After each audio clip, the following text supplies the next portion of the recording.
ഇതുകൊണ്ടൊന്നും അവസാനിക്കാൻ പോകുന്നില്ല. നീ എന്താ പറഞ്ഞു വരുന്നത്? ആ ഗുണ്ടയോട് കള്ളം പറഞ്ഞതിന്റെ ഫലം എന്താണെന്നറിയോ?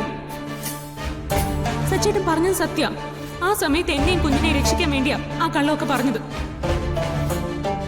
പക്ഷെ അവൻ പറഞ്ഞ സമയത്ത് അനൂപേനെ അവർക്ക് കൈമാറിയില്ലെങ്കിൽ പിന്നെ എന്താ സംഭവിക്കാന്നുള്ളത് അറിയോ?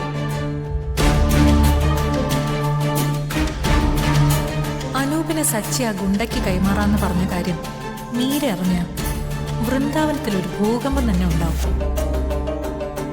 ഇനി അർച്ചനയ്ക്കുള്ള പണി കൊടുക്കേണ്ടത് അവളുടെ വീട്ടിൽ നിന്ന് തന്നെയാ.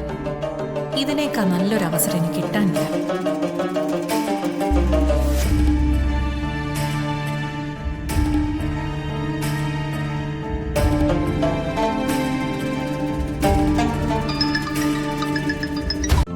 ഇന്ന് തന്നെ ഡൗൺലോഡ് ചെയ്യൂ.